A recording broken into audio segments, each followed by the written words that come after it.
حي على الفلاح.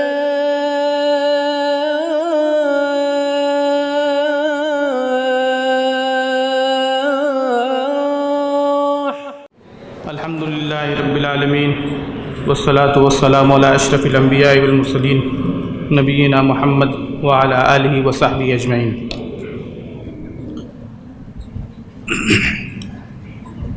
محترم ذمہ داران جامعہ، معلمین و معلمات،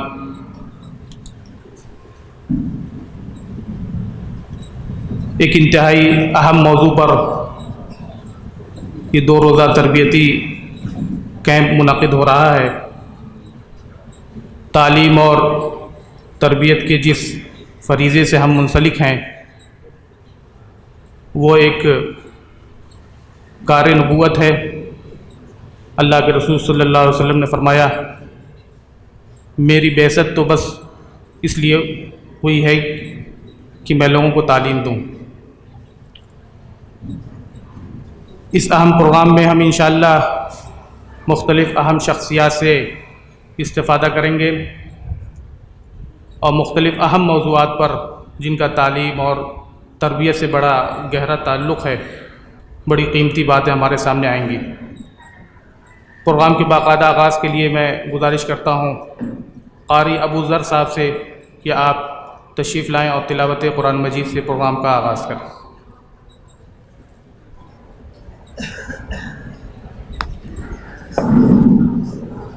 اعوذ باللہ من الشیطان الرجیم. بسم اللہ الرحمن الرحیم.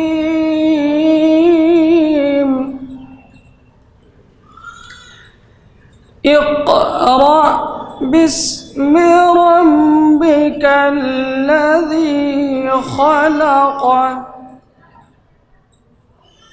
خلق الإنسان من علق. اقرأ وربك الأكرم الذي علم بالقلم علم الإنسان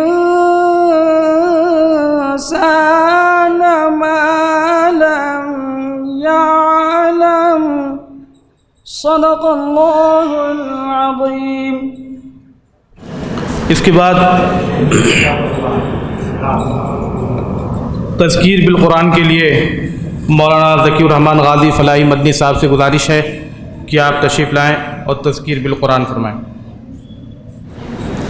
ان الحمد للہ رب العالمین والصلاة والسلام علی محمد بن عبد اللہ الامین وعلی آلہ وصحبہ اجمعین ومن تبعهم بإحسان ودعا بدعوتهم إلى يوم الدين.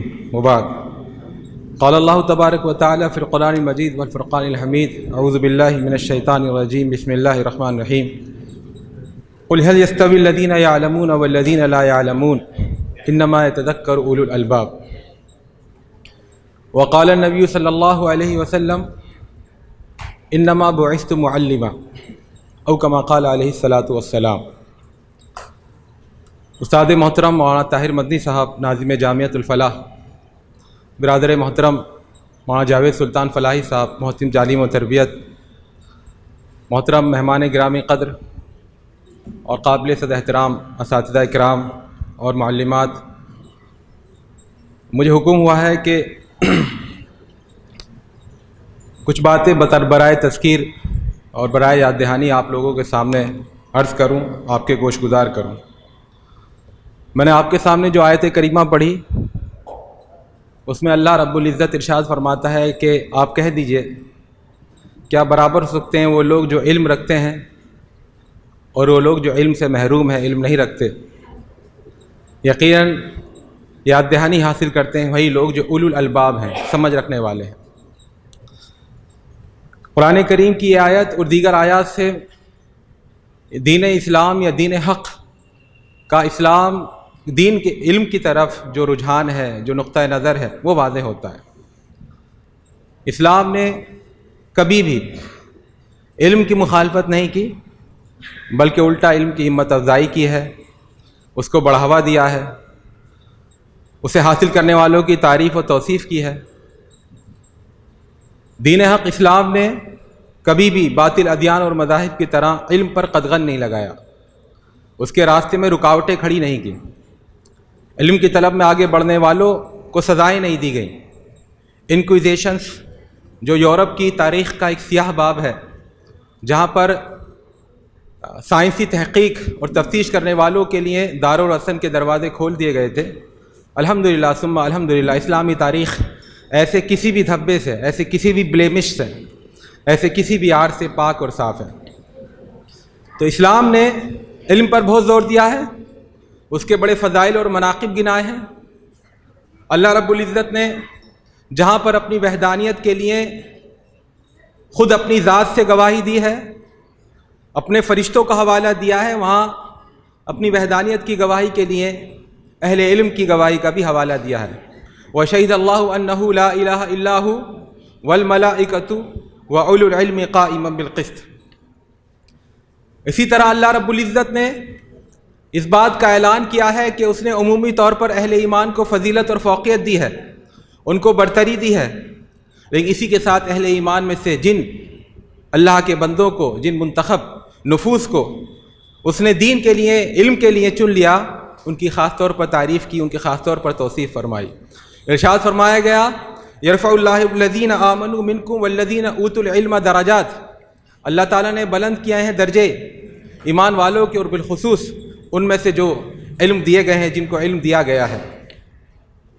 قرآن کریم میں بہت زیادہ قصص اور واقعات بیان ہوئے ہیں، اخبار اور وقائع ملتے ہیں، مثالیں دی گئی ہیں، حکایتیں سنائی گئی ہیں، عبرات آموز سبق دیے گئے ہیں، لیکن ساتھ ہی ساتھ یہ فرما دیا گیا کہ جس طرح قرآن کریم کی ہدایت سے ہدایت لینے کے لیے اپنے اندر تقوی یا خدا ترسی کا جذبہ ہونا چاہیے، ویسے ہی قرآن میں جو امثال دیے گئے ہیں ان کو صحیح طور پر سمجھنے کی صلاحیت اور اہلیت وہی رکھتے ہیں جو علم کے وصف سے متصف ہیں۔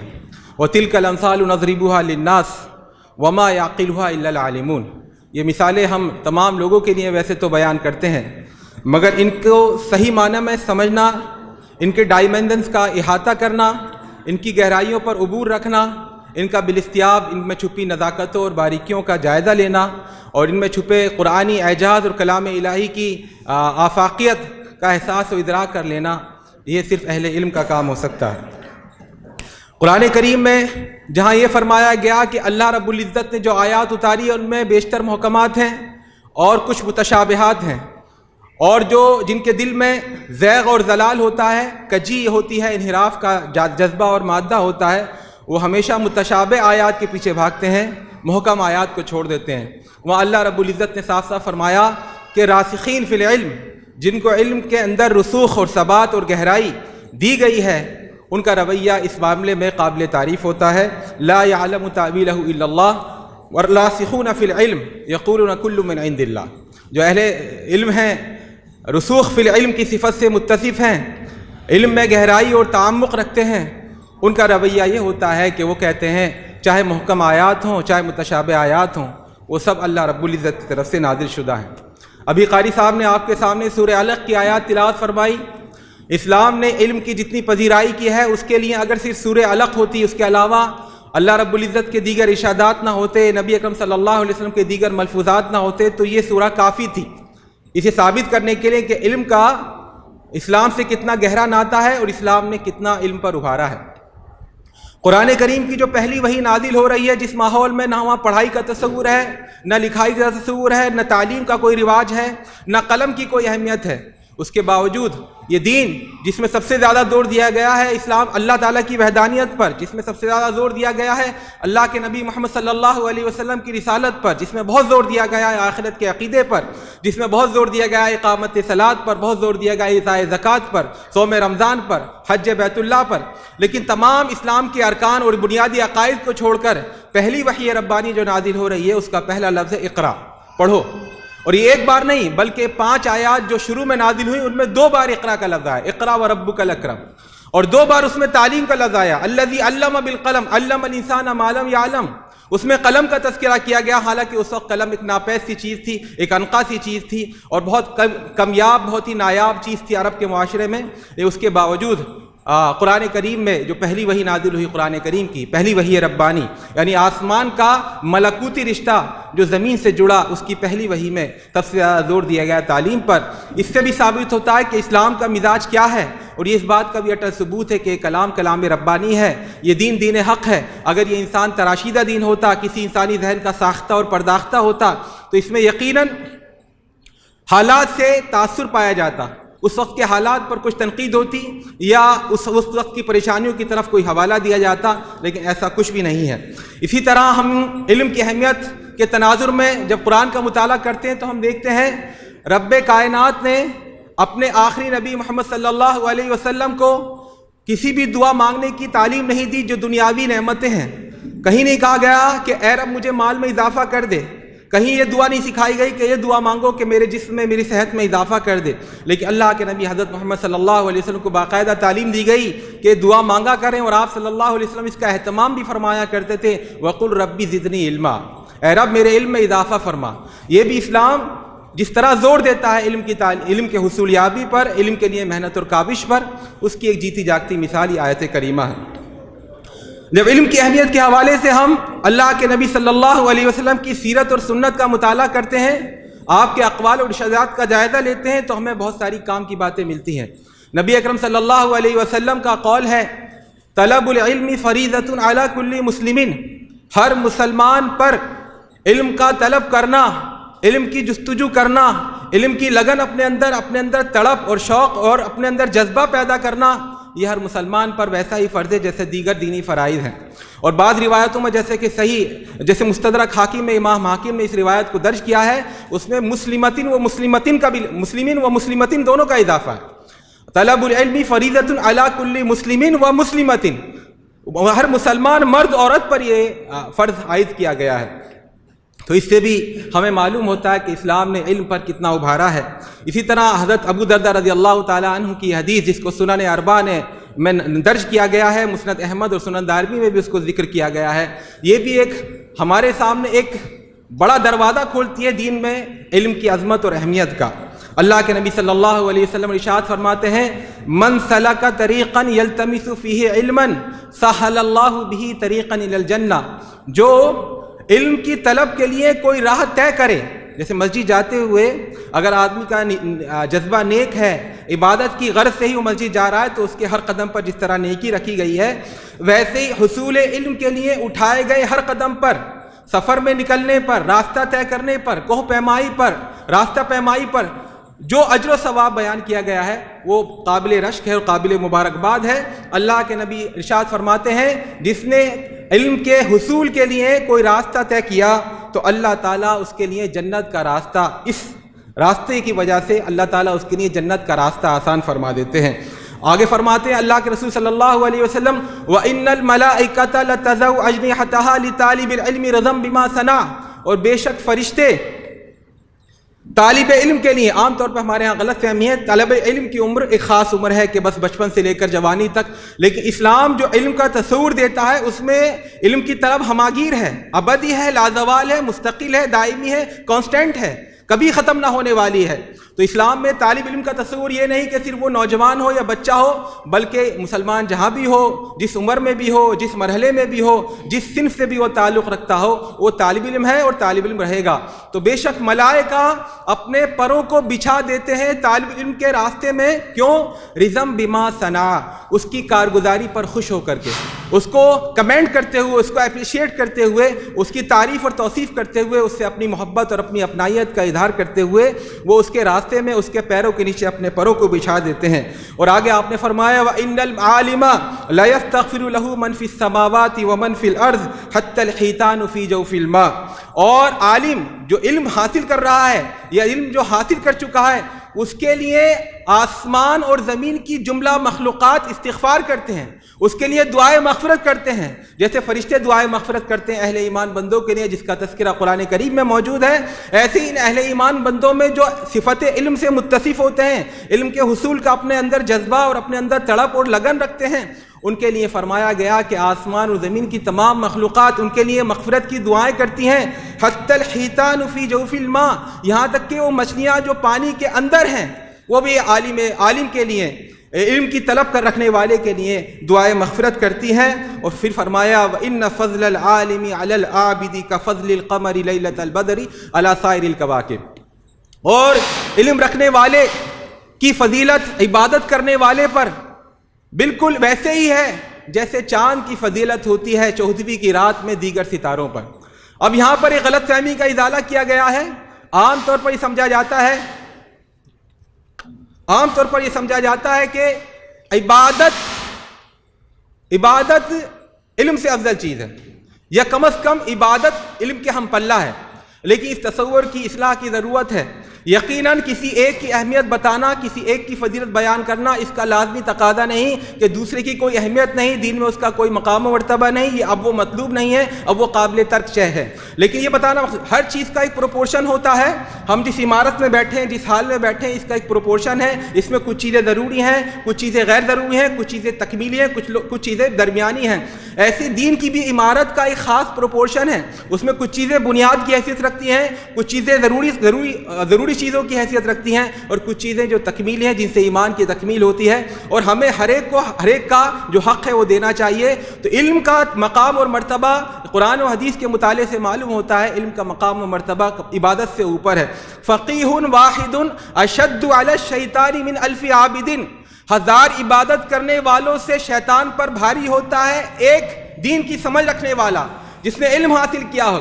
آپ مسجد میں پورا شبینہ چل رہا ہو، 1000 لوگ مصروف عبادت ہوں، تہجد میں سب رو گڑ گڑا رہے ہوں، شیطان کو اس کی اتنی ٹینشن نہیں ہوتی جتنی ٹینشن اس اللہ کے بندے یا اس اللہ کی بندی کی ہوتی ہے جو چراغوں کا دھواں پی پی کر کے دین کا مطالعہ کرتے ہیں، دین کا مطالعہ کرتی ہیں، اور جو دین کی بات کو عوام تک پہنچانے کے لیے اس کا آسان ورژن تیار کرتی ہیں اور اس کو بہترین تعبیرات میں عوام کے سامنے پیش کرتے ہیں۔ شیطان کو اس سے بڑی ٹینشن ہوتی ہے۔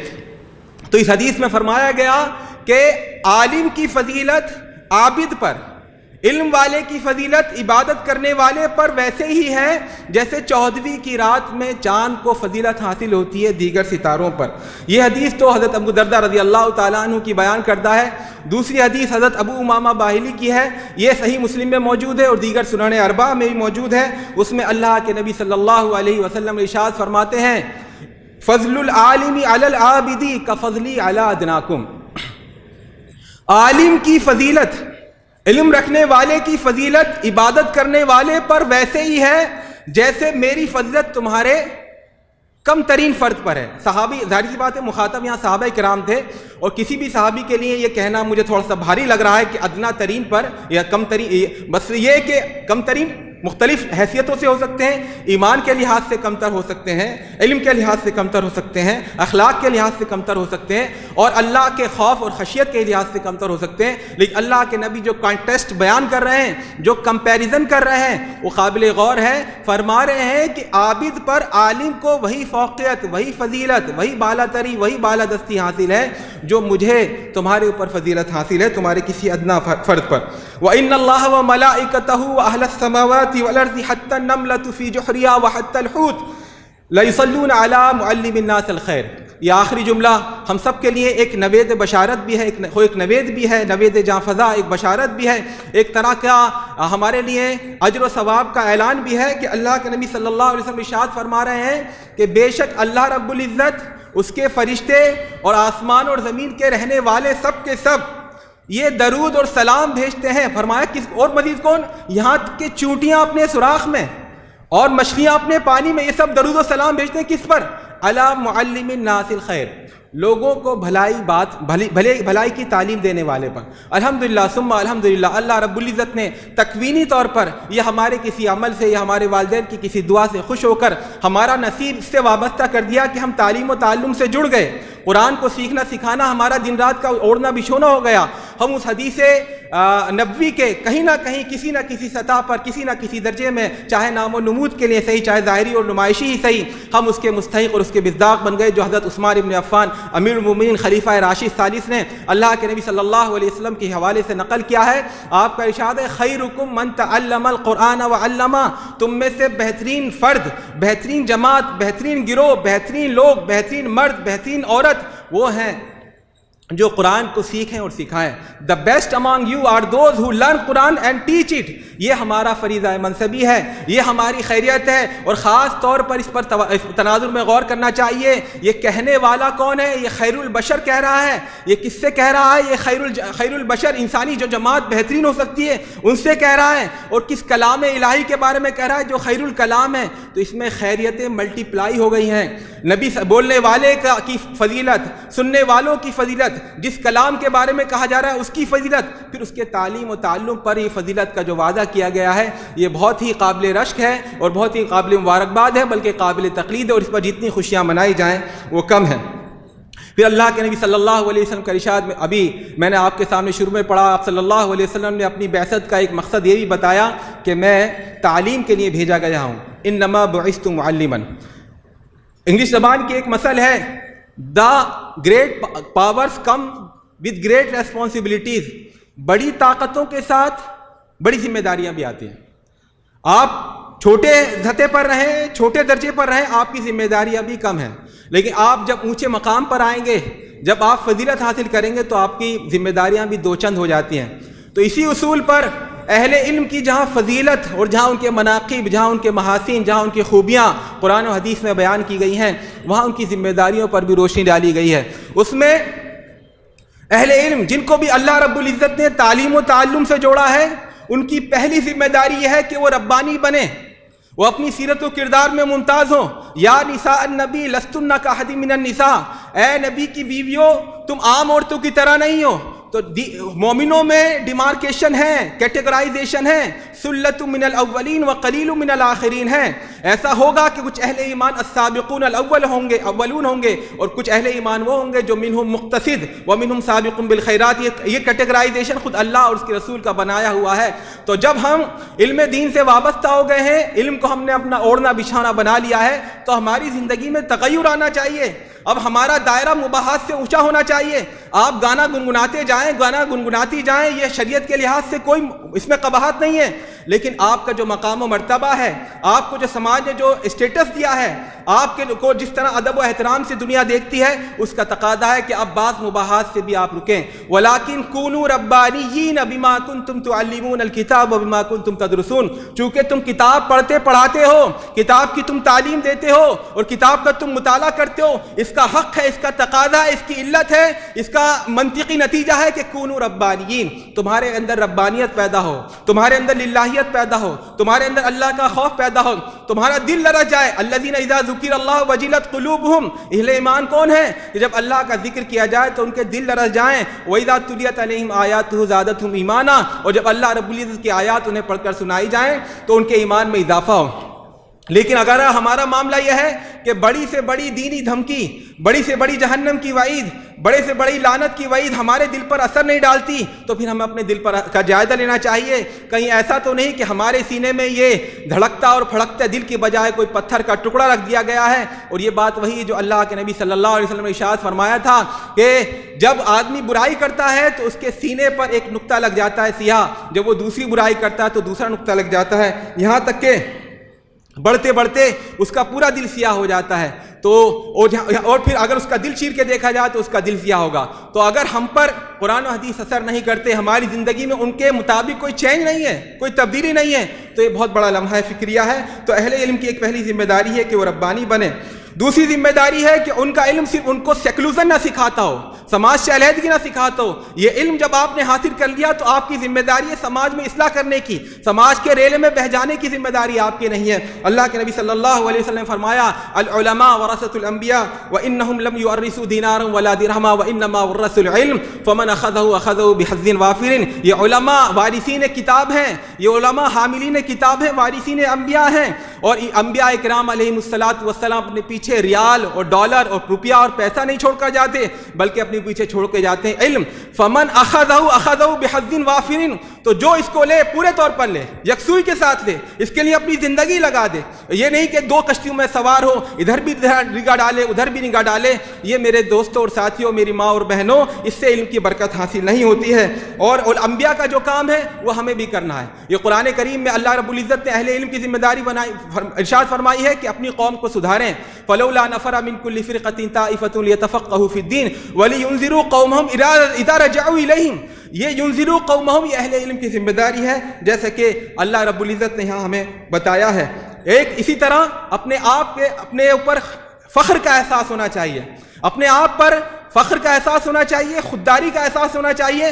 ہمیں جو اللہ رب العزت نے قرآن کے فہم کی جو دولت دی ہے, اس دولت کو پانے کے بعد ہم کہیں اور دیکھیں, کسی اور جاب کی تلاش میں رہیں, کسی دنیا کی دوسرے کسی منصب کو دیکھ کر کے ہم خوش ہوں کہ کاش یہ ہمیں مل جائے, تو میرے دوستوں اور ساتھی یہ قرآن کی بے عزتی ہے.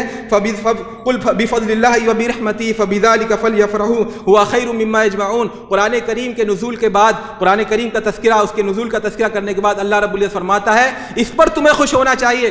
بذلک فلیفرحوا, فریحہ کے معنی آپ لوگ اہل زبان ہیں, آپ جانتے ہیں فریحہ کے معنی اترانا, اکڑ دکھانا. اگر اکڑ دکھانی ہے, اترانا ہے, فخر کرنا ہے, چوپال میں بات کرنی ہے کہ ہم برتر ہیں, تو اس بنیاد پر بات کرو. دیکھو قرآن کریم کی دولت تمہیں نصیب ہو گئی ہے. وہ خیر مما یجمعون, یہ تمام وہ چیزیں جو دنیا جمع کر رہی ہے, تجوریوں میں اکٹھا کر رہی ہے, ان تمام سے بہتر ہے اللہ رب العزت کے کلام کا فہم. تو یہ بھی ہمارے احساس ہونا چاہیے, برتری کا احساس, ہم بہتر ہیں. تکبر نہیں ہونا چاہیے, لیکن ذلت کا احساس, حقارت کا احساس, کمتری کا احساس, یہ علم دین کے منافی ہے. اس سے اسلام ابا کرتا ہے. اسی طرح اللہ کے رسول صلی اللہ علیہ وسلم نے ذمہ داری ہماری بیان کی ہے. يحمل هذا العلم من كل خلف عدوله ينفون عنه تحریف الغالین وانتحال المبتلین وتأویل الجاہلین.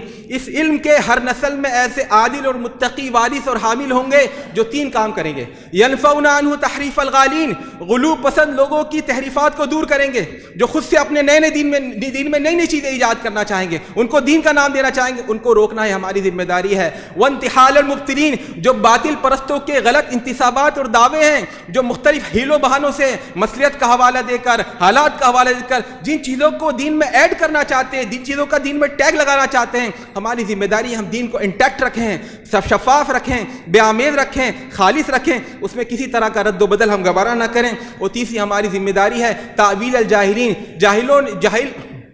جاہل اور دین سے ناواقف لوگ جو دین میں تحریف کرتے ہیں, دین کی جو تعویلات کرتے ہیں, کچھ سے کچھ مراد لینے لگتے ہیں, اس سے بھی ہمیں دین کو صاف اور ستھرا رکھنا ہے اور اس کو بے آمیز رکھنا ہے. یہ چند باتیں, یہ چند ذمہ داریاں جو قرآن اور حدیث کے مطالعے سے اہل علم کے حوالے سے ملتی ہیں. اللہ تعالیٰ سے دعا ہے کہ ہمیں اپنی ذمہ داریوں کو سمجھنے اور ان کو ادا کرنے اور ان کے مطابق اپنی زندگی میں تبدیلی لانے کی توفیق دے. اقول قولی ھذا واستغفر اللہ لی ولکم ولسائر المسلمین فاستغفروہ انہ هو الغفور الرحیم. جزاکم اللہ خیر.